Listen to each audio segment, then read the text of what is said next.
मोना की कहानी। मोना 16 साल की साधारण लड़की है।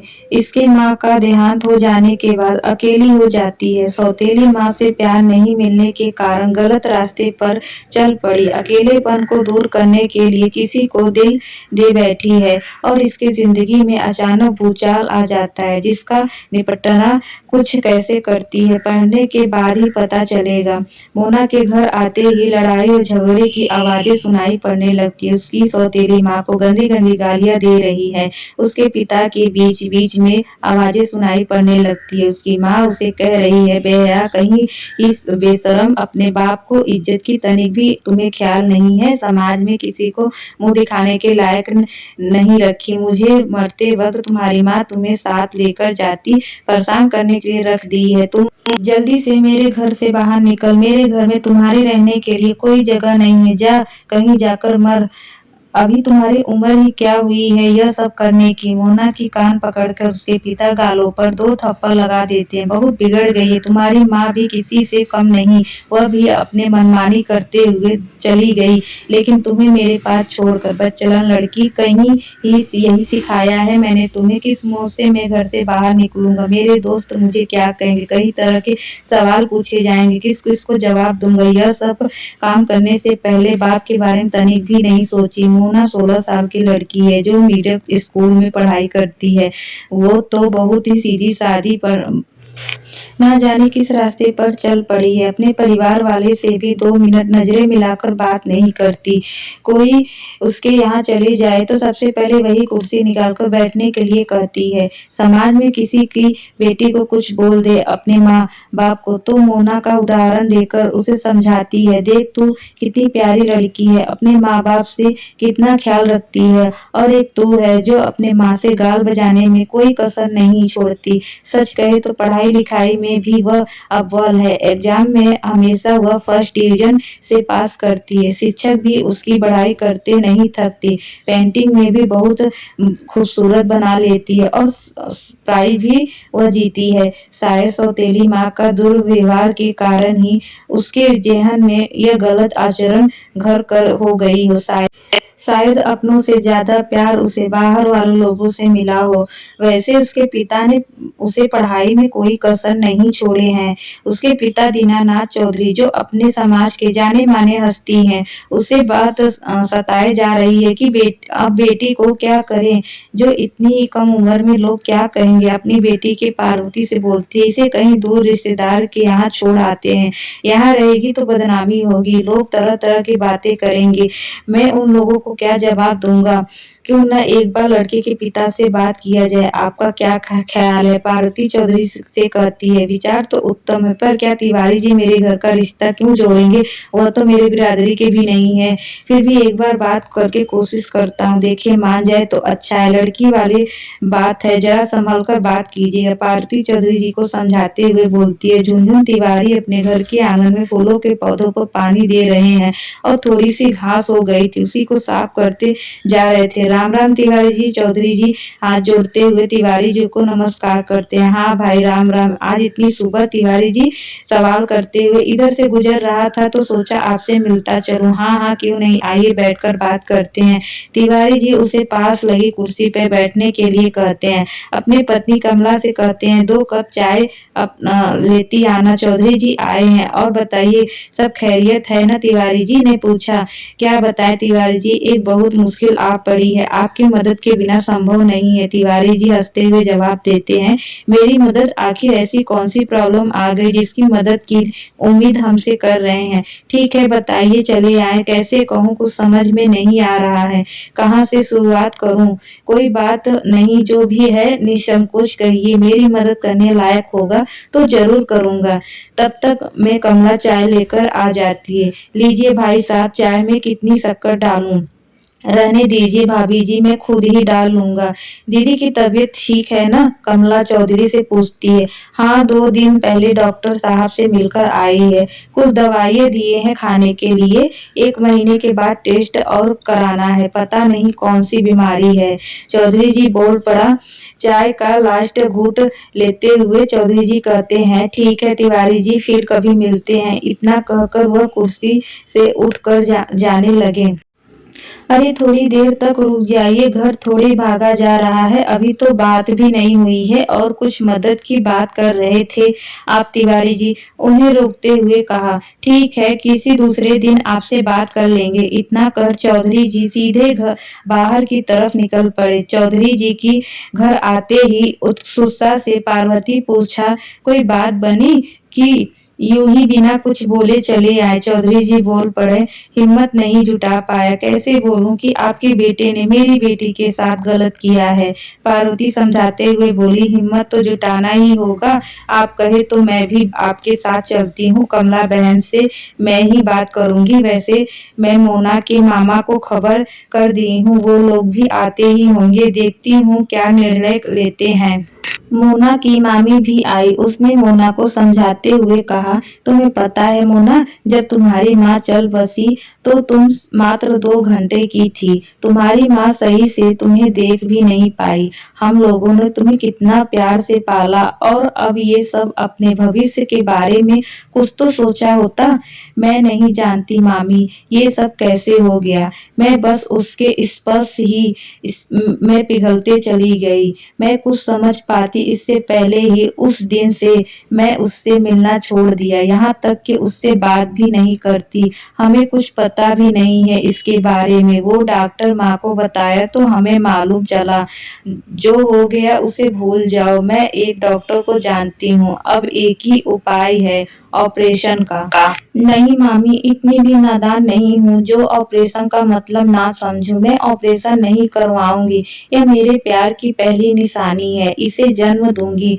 माना कि मैंने गलती की है, पर इस बच्चे की क्या गलती है? इसे दुनिया में आने के लिए कुछ महीने बचे हैं। अपने पेट को सहलाते हुए बोली, देखो मामी कितना खुश हो रहा है मेरे निर्णय सुनकर, और आप कह रही हैं इसे मैं मार दूं? सिसकती आवाज में मोना बोले जा रही थी। उसके आंखों में आंसू थमने का नाम नहीं ले रहा था।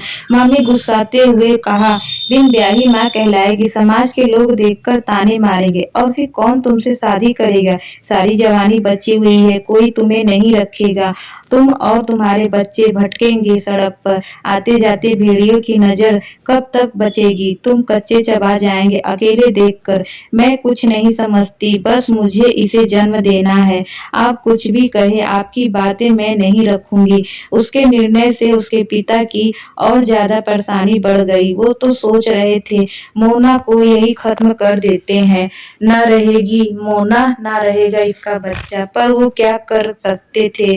बेटी के मोह माया जो है। तिवारी जी समझदार व्यक्ति थे। जब उन्हें इसकी जानकारी मिली तो अपने बेटे को बुलाकर पूछा। उसके बेटे ने जवाब दिया, मैंने उसे डिनर पर लेकर गया था और वहीं ये सब। तिवारी जी को समझते देर न लगी। उसने अपने बेटे को डांट फटकार दूसरे जगह भेज दिया और चौधरी जी को बुलाकर कहा, देखो चौधरी जी, तुम मेरे अच्छे दोस्त हो, मैं तुम्हें निराश नहीं करूंगा, लेकिन अभी इन दोनों की उम्र बहुत कम है, शादी के लिए फिट नहीं बैठती है, और कानून भी तो कहता है कि बालिग होने पर ही शादी होनी चाहिए। तो ऐसा करते हैं हम लोग और 4-5 साल इंतजार कर लेते हैं, तब शादी के बारे में सोचेंगे। चौधरी जी निराश होते हुए बोला, 4-5 साल तो बहुत हो जाएगा तिवारी जी, और मेरी बेटी भी तो पेट से है, उसका क्या होगा? आखिर बच्चे जनने के बाद समाज में मेरी क्या इज्जत रह जाएगी? बेटी का बाहर निकलना भी मुश्किल पड़ जाएगा, लोग उसे देखकर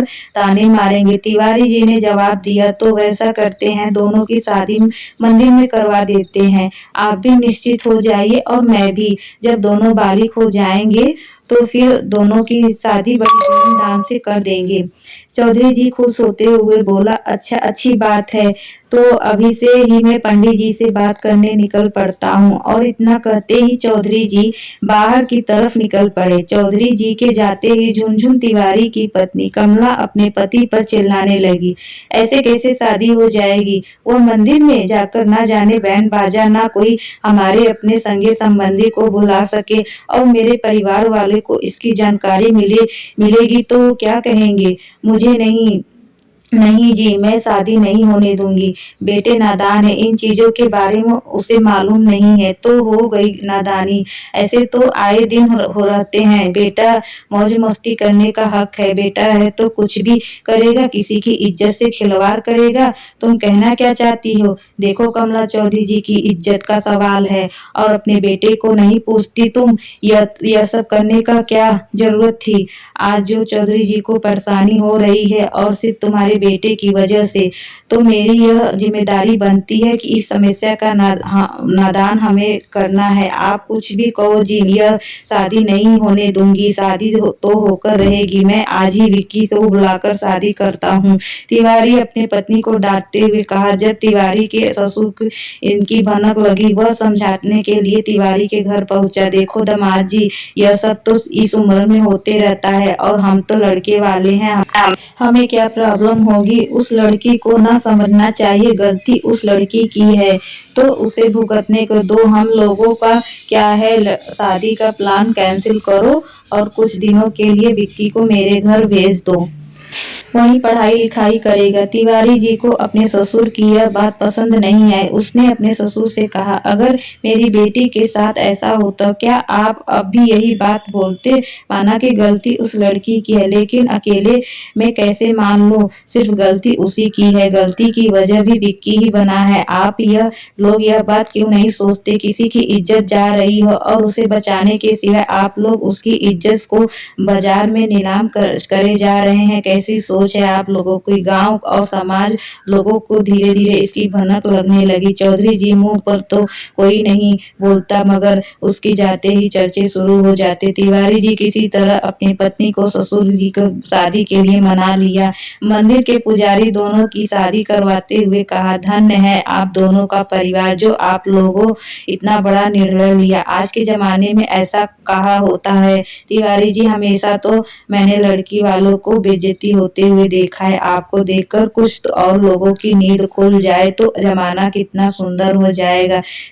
फिक्र मत कीजिए पंडित जी, धीरे धीरे जमाना मॉडल हो रहा है और बदल भी रहा है। हम भी बदले, कल हमारे जनरेशन हो जाएंगे, वह भी बदलेंगे। समाज, देश, दुनिया सब इसी तरह राह चलेंगे। गलती की है तो सजा भुगतनी ही पड़ेगी। जब आप देखिए पढ़ने लिखने की उम्र में इन दोनों को ऐसा किया तो भला क्या करता? शादी तो करनी ही थी।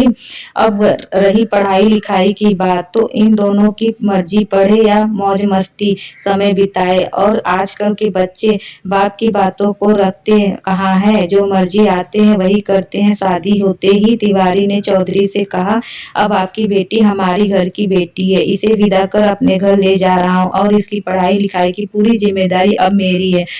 हाँ, और एक बात है, मैं अपने बेटे को पढ़ने के लिए दूसरी जगह भेज रहा हूँ। 5 साल तक इन दोनों का मिलना जुलना बंद रहेगा। चौधरी ने तिवारी के हाथ जोड़कर कहा, अब तो मैं अपनी बेटी आपके पास छोड़कर जा रहा हूँ। आपकी मर्जी, जैसे आप इसे रखे मुझे खुशी मिलेगी। आपने मेरे घर की इज्जत रख ली है। आज के समय में अपनों के लिए भी इतना कोई नहीं करता जितना आपने मेरे लिए किया है। ऐसी बातें क्यों करते हो चौधरी? बच्चों की गलतियां को हम लोग नजरअंदाज करते रहे तो इंसानियत नाम की कोई चीज नहीं रह जाएगी। आखिरकार मोना की विदाई हो गई और शादी भी कुछ खास नहीं था, फिर भी आने वाले भविष्य के लिए दोनों के लिए खास बात बता दी। चाहे कोई भी जाति का क्यों ना हो, अगर दो दिलों के बीच प्रेम हुआ तो उसकी जिम्मेदारी लड़की के माता पिता की बनती है। इस परिस्थिति का सामना सोच समझ कर ही करें। दोस्तों, स्टोरी पसंद आई हो तो चैनल को सब्सक्राइब और वीडियो को लाइक करना ना भूलें। धन्यवाद।